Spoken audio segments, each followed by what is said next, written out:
السلام علیکم ورحمۃ اللہ وبرکاتہ۔ ایک فرانسیسی عورت اپنے 14 سالہ بیٹے کو لے کر فرانس کے اسلامک سینٹر میں آئی تاکہ اس کا بیٹا مسلمان ہو جائے۔ وہ دونوں اسلامک سینٹر پہنچ گئے۔ اسلامک سینٹر کے ناظم کے آفس میں جا کر بچے نے ملاقات کی۔ بچے نے کہا میری امی چاہتی ہے میں مسلمان ہو جاؤں۔ مرکز اسلامی کے ناظم نے بچے سے پوچھا کیا تم اسلام قبول کرنا چاہتے ہو؟ بچے نے جواب دیا میں نے ابھی تک اس پر غور نہیں کیا ہے، لیکن میری ماں کی خواہش ہے میں اسلام قبول کر لوں۔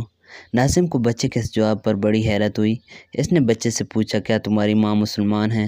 بچے نے کہا کہ نہیں، میری ماں مسلمان نہیں ہے اور نہ ہی مجھے معلوم ہے کہ وہ مجھے اسلام قبول کرنے کے لیے کیوں کہتی ہیں۔ ناظم نے پوچھا تمہاری ماں کہاں ہیں؟ بچے نے کہا وہ مرکز اسلامی کے بیر کے حصہ میں کھڑی ہیں۔ ناظم نے کہا اپنی ماں کو بلا لاؤ تاکہ میں اس سے گفتگو کر کے صورتحال جان سکوں۔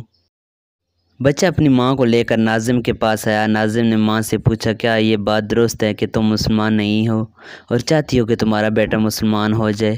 ماں نے کہا یہ بات بالکل ٹھیک ہے۔ ناظم کو اس جواب پر بڑی حیرانی ہوئی۔ اس نے ماں سے پوچھا کیوں چاہتی ہے تمہارا بیٹا اسلام قبول کر لے؟ ماں نے جو جواب دیا وہ حیرت زدہ کرنے والا تھا۔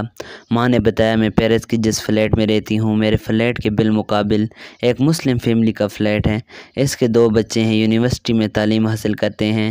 صبح شام جب بھی یہ دونوں بچے گھر سے نکلتے ہیں یا گھر میں داخل ہوتے ہیں، وہ اپنی والدہ کی پیشانی چومتے ہیں اور ہاتھ کو بوسہ دیتے ہیں اور بڑے احترام اور ادب سے اپنی ماں کے ساتھ پیش آتے ہیں گویا وہ ماں کسی ملک کی پرائم منسٹر ہیں۔ میں نے جب سے یہ منظر دیکھا ہے میری دلی تمنا ہو گئی ہے میرا بیٹا بھی مسلمان ہو جائے، ورنہ مجھے ڈر ہے میں جب بوڑھی ہو جاؤں وہ کہیں مجھے اولڈ ایج ہوم میں نہ رکھیں۔ میں چاہتی ہوں وہ میرے ساتھ ایسا سلوک کریں جیسے یہ مسلم ماں کے بچے اپنی والدہ کے ساتھ کرتے ہیں۔ دوستو اس چینل کو سبسکرائب کریں، ویڈیو آپ کو اچھی لگے تو اس کو لائک کریں اور دوستوں کے ساتھ بھی ضرور شیئر کریں۔